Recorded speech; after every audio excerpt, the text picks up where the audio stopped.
Welcome back to the channel. As most of you know, I'm Topher. And for those of you who don't know and just randomly decided to click on my video, welcome to the channel. I'm Topher. Thank you for stopping by. So we're here to do a reaction, and we're diving back into Miracle of Teddy Bear. We're diving into episode 14. Apologies for last week's episode being a little bit late. I've recorded it and edited it before I left for my trip to Vegas, but I did not get it uploaded in time, and the Wi-Fi in my hotel just was not super duper cooperative, and it just took a while, so I wasn't able to actually get it posted until I got back to the airport Sunday afternoon and get it released on Sunday. So apologies, but we shouldn't have that problem anymore going forward because I'm in town. I'm in town for quite some time. No plans for going out of town anytime soon. So we're diving into episode 14. Last episode we saw where Na revealed to Nut that she was having early stages of Alzheimer's, I believe, and it was very emotional. There were lots of emotions happening all throughout the episode. We also found out that Jan and Sen had something to do with Tarn's attack. I don't think that they physically were the ones who attacked him, but they were involved in some way, shape, or form in the cleanup process. So we're just going to continue through this process and see where the things of the things take us with the things of the things.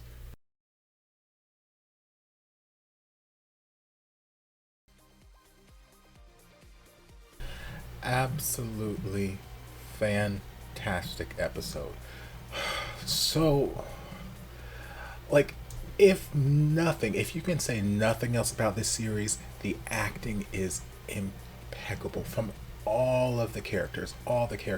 Like halfway through the episode, like when we were, well, not even halfway through, but about halfway through the garden party, when we were like, Na was giving her speech and, you know, telling everyone that she had Alzheimer's, and we would pan over to Jan a couple of times. Like, there are so many times throughout this series where I just genuinely dislike her, and that's because the actress playing her is doing such an amazing job of playing this character. Because heaven knows, I've watched a number of series on this channel. You guys have been with me through a lot of different journeys, a lot of experiences, a lot of different storylines, and we've seen a lot of antagonist characters. We've seen a lot of villainous women characters. We've seen that a dozen times over. Sometimes it works out well, and other times it's like, I get what you're going for, but I don't really, I don't feel one way or the other about this character. Like, yeah, I don't like what they're doing, but like, they don't really make me feel one way or the other. I'm just kind of meh. But here, like, her acting is just so damn good and so damn believable. And again, in the earlier episodes of the season, I was starting to sympathize with Jan, and I was like, okay, I can see what I'm not excusing anything she's doing, but I can see the reasons behind why she's doing it. Her husband is in love with this other woman, this, that, and the other, and she's got all these feelings. Hurt people want to hurt other people. Like, that seems to be Jan's MO all the way through, and still seems to be her MO. She wants to hurt Na because she is hurting herself, and she wants to take it out on Na. She wants to blame Na because she feels like Na is the cause of all of this, when really, no, it was her and Sib and their stupid plan to try and tear apart this love that just never died. Like, yes, Na and Sen may have not been together, but the love was still there. The love was still there even when they were apart. They still cared about each other, and you can't force other people to love you. I've said this a million times throughout the series at this point. But yeah, so Jan, I can understand reasons why she's doing stuff, but like, there's still so many times where I'm just, I genuinely do not like you. I genuinely just do not want you on my screen because you are just an awful person. Oh my gosh. And it's coming down to the acting. She is playing this character so well. Same with all of the other characters. The fragility in Na, especially when she was giving that speech to all of her friends, which I think is a very brave move to do. I've obviously never had Alzheimer's. Knocks on all the wood around me. Pray that I never do. Because I know that it can be a vicious disease and a vicious experience for those around you and those taking care of you. And I would never want to go through that. I would never want to have to be that sort of burden on someone else. I would not want that. But I think it's very brave of her, and obviously she's got that strength from Nut and Tofu being in her life and being reassuring and just helping to take care of her, and just realize that we can't change what's going to happen. We can't change what's going to happen to you. All we can do is just focus on the present and enjoy the time that we have together, which I keep saying. But I think it's really brave of her to make such a big public announcement. I think it's smart because as time goes on, she's not going to have that opportunity to tell people, and other people are either going to just have to hear it through the grapevine, or they'll just never know. So she let all the people who were important to her at the time say, hey, this is what's going on. And I know it might be a little bit of a downer.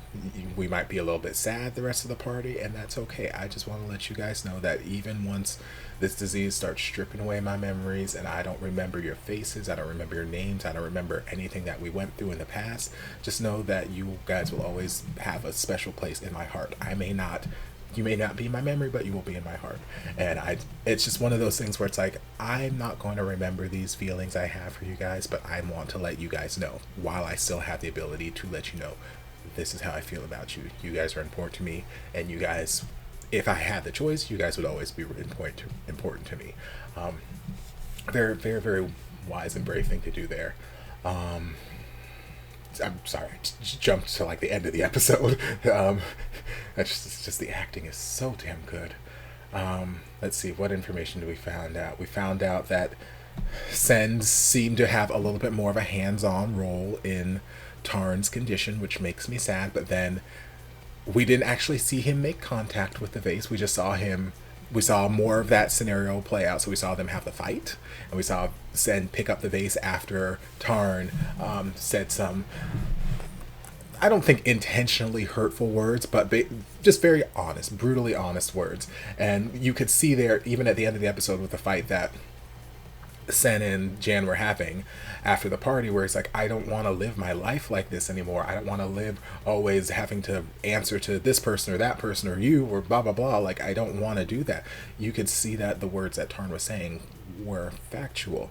There's so much of his life that he's just kind of lived in response to other people's wishes, other people's desires, and just giving in to other people. His brother, his father-in-law, his wife, his now boss or whatever. Like, there's so many instances where his life has been uprooted and driven in a very particular direction because of him not being able or willing to just say, no, I don't want to do this, I want to do that. So I think Tarn saying those words to him, it just triggered something in him. It wasn't his intent to go over there and like knock him out or this, that, the other, but it triggered something in him. Not everybody likes to hear such a harsh truth about themselves. So in the moment, he got carried away. He picked up the vase. My mind, especially since when the police were talking to the doctor and they were saying it looks like he was, hit with a blunt object and hit more than once, this, that, the other, it's making it seem as though like the vase wasn't the culprit. So I'm thinking maybe he didn't actually hit him. Maybe he picked up the vase and threw it and missed, or maybe he threw it and hit him, but that was not the thing that was the final blow. Maybe it knocked him out, he bashed his head on the tile floor, and that's what did it. Or maybe one of the men Jan had following him did something, I don't know. Or maybe the coworker who was saying you need to take care of him, this and the other, maybe she sent somebody. I don't know. There's a lot of different ways because we still haven't seen the full scene. We just keep getting little snippets. But Sen had a little bit more of a involvement than I was hoping for, and it makes me sad because again, Sen is fine as hell, thick and delicious daddy, and it makes me sad that we can't have why you gotta be evil and fine. Why rude and disrespectful. But we'll just have to wait and see how that plays out. What else did we come across?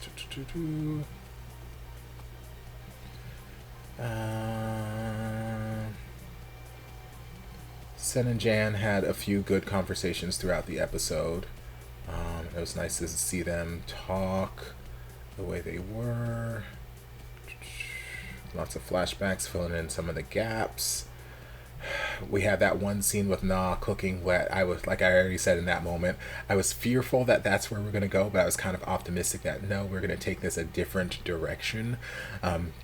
Because like they kept showing all of these like montage moments of, okay, they're happy and they're making it work and they're trying, like I said, it felt like a pharmaceutical ads commercial. But like, take this medicine and your life will be perfect and this, that, the other. Like they were kept showing us all these moments. So I'm like, okay, maybe this is just another one of those moments. It's just going to be another nice moment. And we had the little bit of awkwardness when Tofu was asking, okay, well, what's, what are the ingredients?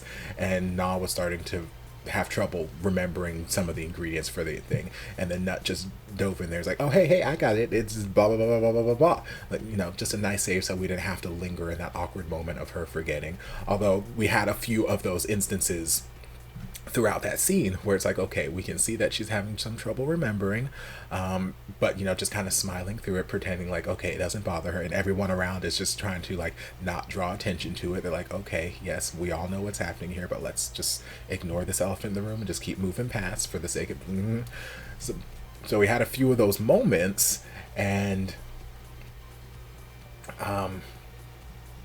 I thought, okay, maybe we're just going to have, these moments are just going to be as awkward as it gets, and we're not going to go that route.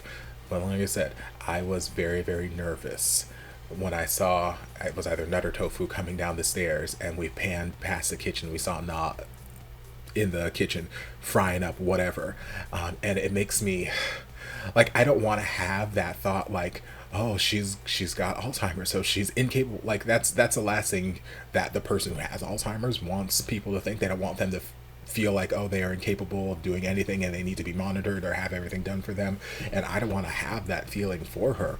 But the reality of this situation, or at least the reality of me watching the show, is like, I know it's a drama. We're gonna have some dramatic moments, and we haven't really had a super dramatic moment yet.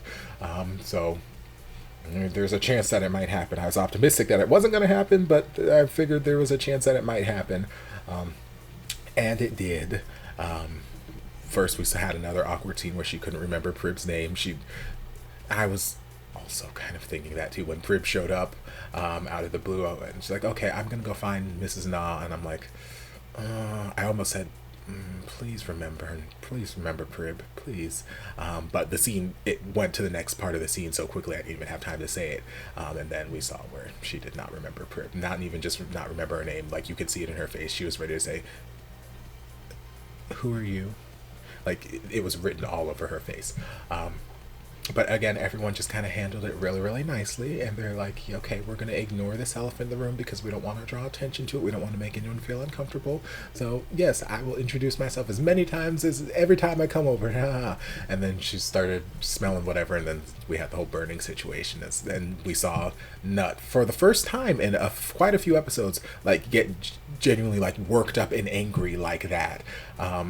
But again, like I said in that scene, I know where it's coming from. It's coming from a genuine place of worry and concern. And he's done so well the last like 5 or 6 episodes at managing his emotions and learning to use his words rather than just shout and fly off the handle.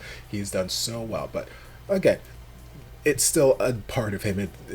It's part of his nature. And, old habits die hard. So I understand where all that yelling was coming from. It's a place of concern. He's like, what if you were alone? What would have happened? He's not yelling at her because he's mad at her. He's yelling at her because he's concerned that if they weren't around, something could have happened to her and he would have lost his mom.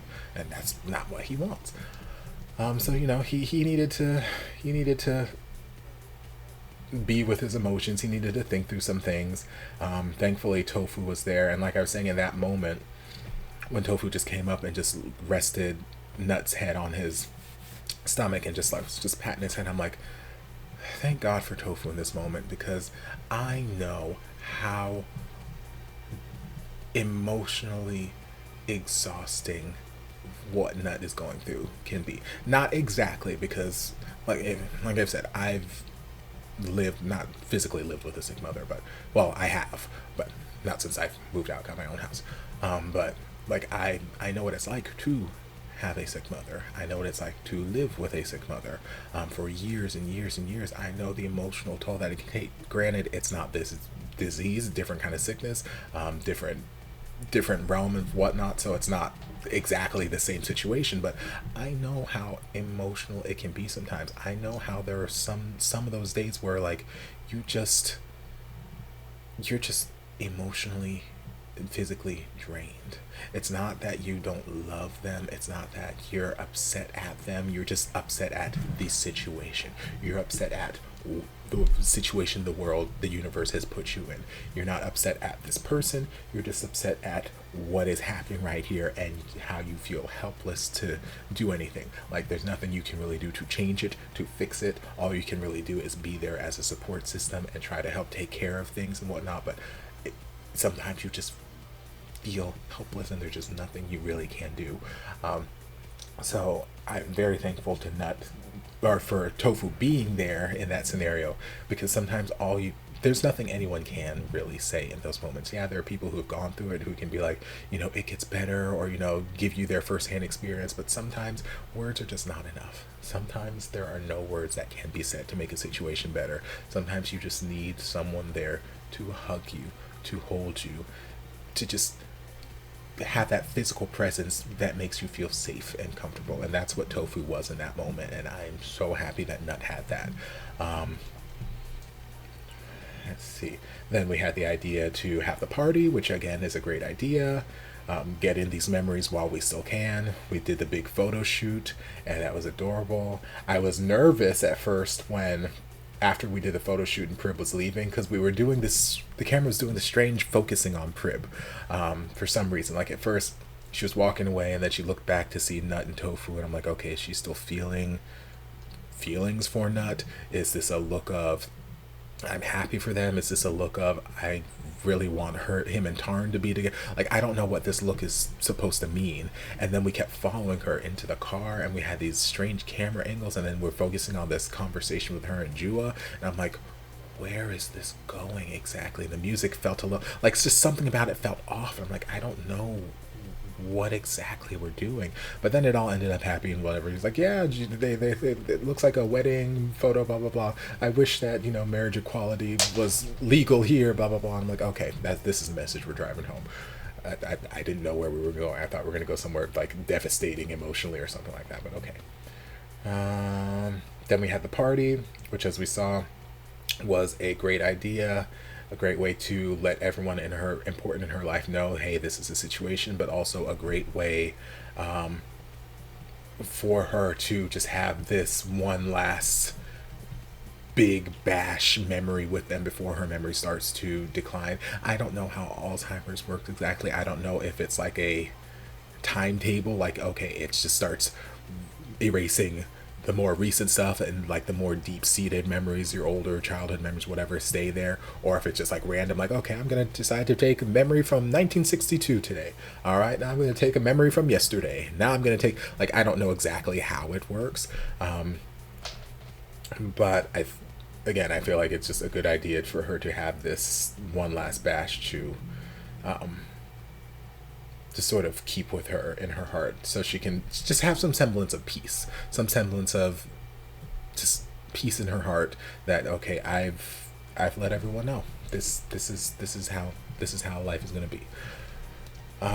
Again, I don't know why Sen thought it was a good idea to bring Jan to this party. A, she wasn't invited. B, I don't know what was going in his head that made him think that she was going to behave. At no point during this series that he has brought her into a public situation has she behaved in a calm, respectful manner. She is either flying off the handle, yelling at Sen, or she is throwing all these hateful words at Na or everybody present. At no point has she been kind and cordial.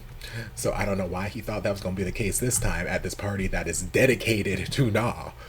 But for whatever reason, he thought that, and Jan was being Jan, and he's acting surprised. He's acting brand new. Like, if you can't, say anything nice, don't say anything at all. I'm like, girl, you brought her here.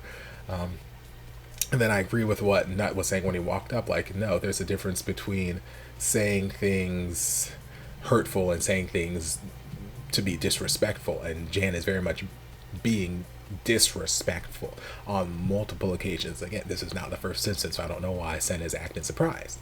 But yeah, the party happened. I already touched on that. We had the apology with the principal lady, which I understand why it happened, and I felt like it was going to happen as soon as I saw her show up at the party. Um, and I'm glad that it happened in a sense. I'm glad to see how it turned. Like, I was worried as soon as they were starting the scene and they were doing the apology thing, that was going to turn into just like a, okay, you apologize and it's just magically going to fix everything, I forgive you sort of thing. And I was like, that's not what I wanted. Not that I didn't want him to forgive her, but like, there's so much of his childhood, of his life, that was a result of not just necessarily her actions, but this trauma that he suffered as a child, as a teenager, growing up. And she played quite a pivotal part in a lot of these things that happened. She didn't directly cause these things, but she did play quite a pivotal part. And he's had such a negative view towards her, just like he had towards his mother in the beginning of the series, and that he's had towards his dad. Like, it's healing that he needs to do. And I feel like such a strong